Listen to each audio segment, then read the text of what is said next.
எல்லாருக்கும் வன்முறை தூண்டுறவங்களோ எதுவும் இருக்கக்கூடாதுங்கிறதுக்காக அதை சில காட்சிகள் எல்லாம் ரத்து பண்ண சொல்லியிருக்காங்க.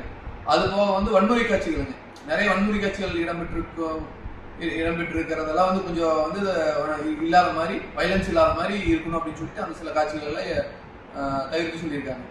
இந்த ரெண்டுமே படக்குழும் அதை ஏற்றுட்டு அந்த சில காட்சிகள் எல்லாம் எடுத்துட்டுங்க மறுபடியும் சர்டிஃபிகேஷனுக்காக சப்மிட் பண்ணியிருக்காங்க. அப்போ என்ன நடந்திருக்குன்னு பார்த்தீங்கன்னா, அவங்க இதெல்லாம் பார்த்துட்டு ஓகே நாங்களாம் ஓகே அப்படிங்கிற மாதிரி சொல்லிட்டு என்ன பண்ணியிருக்காங்கன்னா, மெயிலில் ஒரு யூபிஐ சர்டிஃபிகேஷன் வந்து இவங்களுக்கு அனுப்பிச்சிருக்காங்க படக்குழுக்கு. ஆனால் வந்து அஃபிஷியல் சர்டிஃபிகேட் வந்து இவங்களுக்கு வந்து கொடுக்கலிங்க. அப்புறம் இது அப்படியே தள்ளி போகுது. என்ன ஏதுன்னு எல்லாம் விசாரிக்கும் போது ஒரு முறையான பதில் இல்லை. அப்புறம் வந்து தான் நீதிமன்றம் வந்து தலையிடுது. நீதிமன்றம் தலையிடும் போது தான் சிபிஎஃப்சி அமைப்பு என்ன சொல்ல வர்றாங்க அப்படின்னா, ஒரு முக்கிய